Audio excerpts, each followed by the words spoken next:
대리석으로 된 다층 석탑이 밤토를 깎아놓은 듯 우아하게 서 있습니다. 안녕하세요. 여주 실륵사에 왔습니다. 오늘의 제목은 가람의 배치입니다. 가람이라는 말은 승려들이 수행하는 장소를 산스크리트어로 상가람마라 하는데 이를 번역한 말이라고 합니다.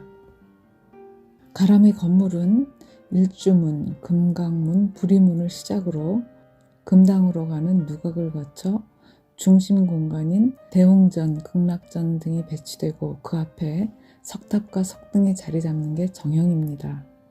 그 외에 부석 절집을 배치하는데 실륵사의 주요 건물을 살펴보겠습니다. 매표소합 일주문입니다. 복미산 실륵사 현판이 걸렸습니다. 오대산의 전기가 봉황의 꼬리까지 이어지다가 남한강 줄기인 여왕을 만나 야트막하게 멈춘 곳이라 하여 이 산을 복미산이라고 합니다. 실륵사는 용주사의 말사로서 신라 진평왕 때 원효가 창건했다고 합니다. 실륵이란 이름은 고려 고종 때 이 마을에 용의 머리를 한 말이 나타나서 사납게 굴자 미륵, 또 다른 얘기로는 나홍화상이 신기한 굴레로 이 말을 제압했다는 데서 그 이름이 유래했다고 합니다. 사찰에 들어서는 첫 관문인 부리문을 만납니다. 지국천왕과 광목천왕을 문에 그렸습니다. 부리문은 번뇌와 깨달음의 세계를 구분짓는 경계입니다. 진리는 둘이 아니니 부처와 중생이 다르지 않고 생과 사, 만남과 이별은 모두 하나이므로 이를 깨달아야 해탈할 수 있다는 해탈문입니다. 세속의 옷을 잠시 벗고 부처의 나라로 들어가 봅니다. 오른쪽 여강에 황포 돛배가 출항을 기다립니다. 여주 사람은 남한강을 여강이라고 불렀다고 합니다. 구룡루가 눈앞에 펼쳐집니다.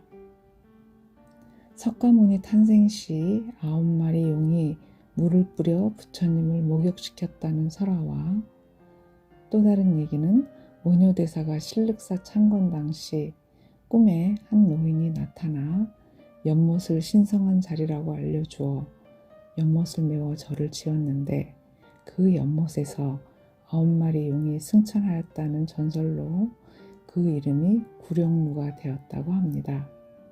이곳을 지나면 사찰의 중심부에 이릅니다.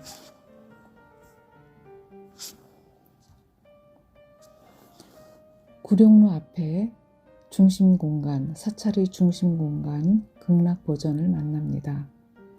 아미타부를 모신 금당입니다. 보통 대웅전이 주 건물인 사찰은 석가모니불과 보현보살, 문수보살을 모시지만 실륵사는 목적 아미타열의 삼전부를 봉안했습니다.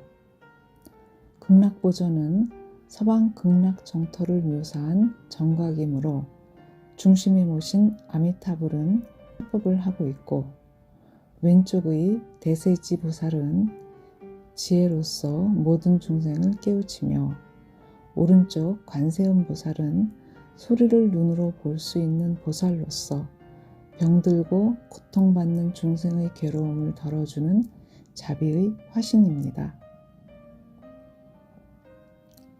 불단 위에는 붉은색 닷집이 정교하게 짜여져 있습니다.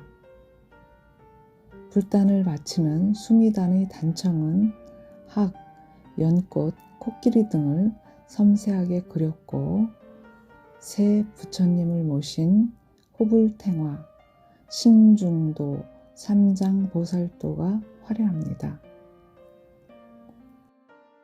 극락보전은 정남향 정면 3칸, 측면 2칸의 팔짝 지붕을 얹었고 처마는 다부식으로 화려하게 공포를 배열했습니다.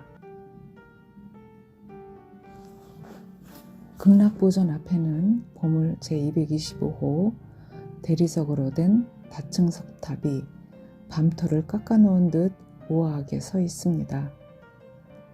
기단을 2단으로 하여 기단에서 탑신까지 한 장씩 돌로 쌓고 그 위에 여러 층의 탑신을 세웠습니다.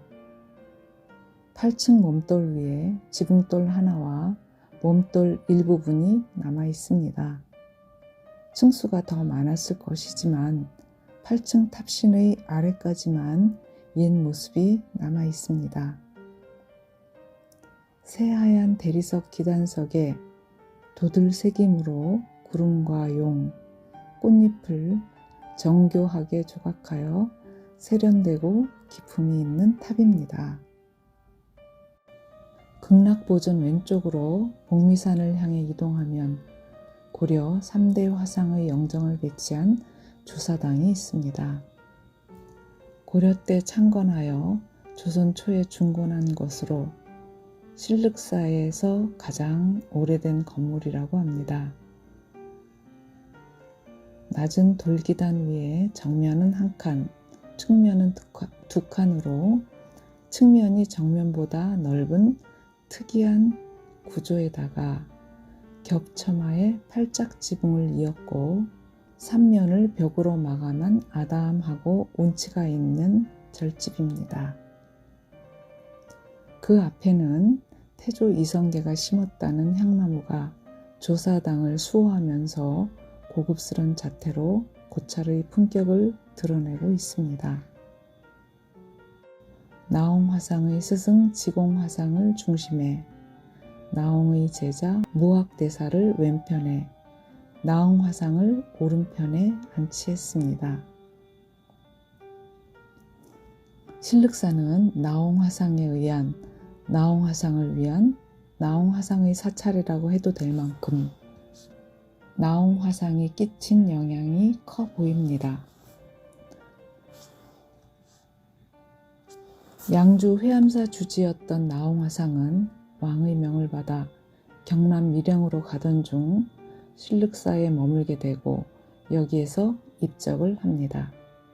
제자들이 복미산 중턱에 묘역을 넓게 마련하여 나홍의 사리를 봉안한 것이 조사당 뒤편의 석정형 부도입니다.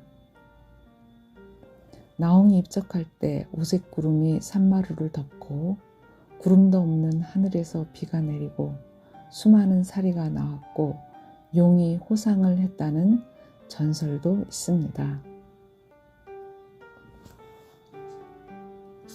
나홍화상의 부도는 널찍한 박석의 단층 기단 위에 2단의 판석을 둔 후 종 모양의 탑신을 올리고 앞쪽과 양옆으로 계단을 두었습니다. 탑신은 아무 꾸밈이 없고 꼭대기에는 머리 장식으로 불꽃 무늬를 새긴 큼직한 보주가 솟아 있습니다.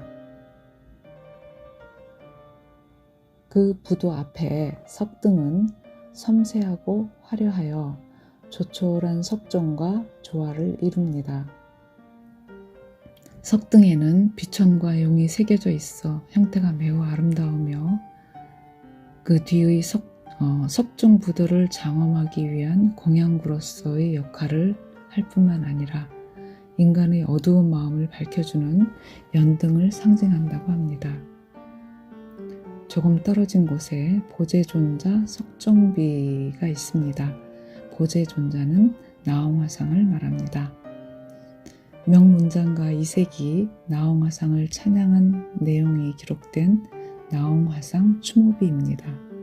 높이 212cm, 너비 61cm로 지대석 위에 3단의 직사각형 대석이 놓여 있고 상단의 대석에 연꽃 무늬를 새기고 그 위에 비신을 얹었습니다.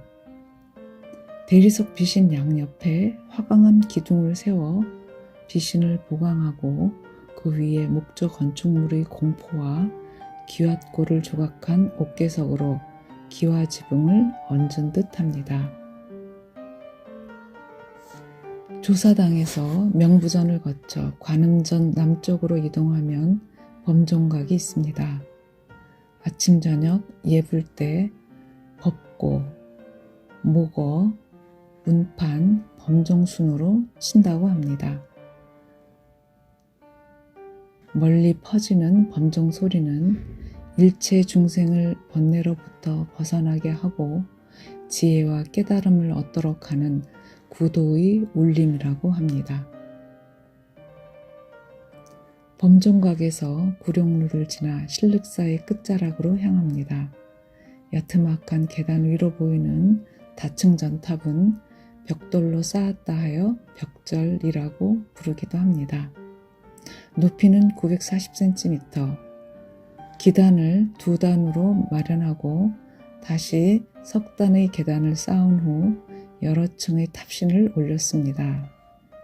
기단과 계단은 화강암으로 만들고 탑신부는 흑벽돌로 6층까지 쌓아 올렸습니다.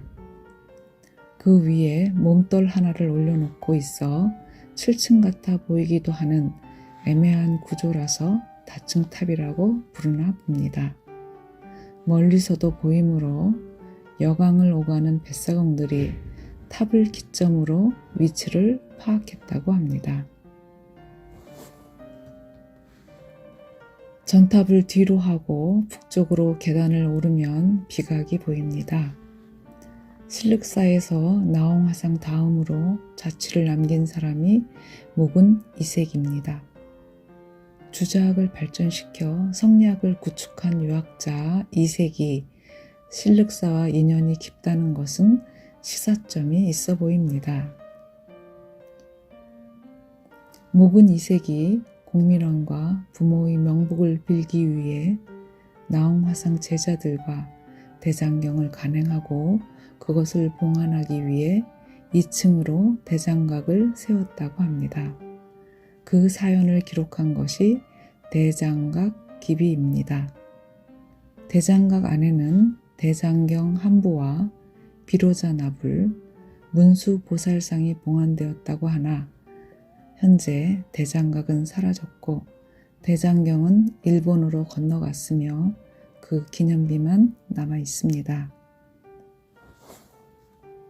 신륵사의 동쪽 끝자락으로 발길을 옮깁니다. 동쪽 강변 바위 위에 나홍화상의 다비식이 있었다는 자리에 3층 석탑이 점잖게 강을 굽어봅니다. 그 옆에는 나홍화상의 당호를 딴 육각 정자 강월헌이 석탑과 짝을 이뤄 생각에 잠긴 듯합니다. 밝은 달이 떴을 때 달빛에 물든 강과 건너편 은빛 백사장이 한데 어우러져 한 폭의 수묵화가 되었다고 합니다. 이제 사바세계로 돌아갈 시간입니다.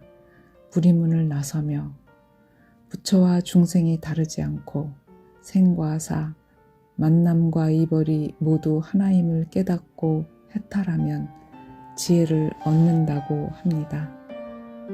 감사합니다.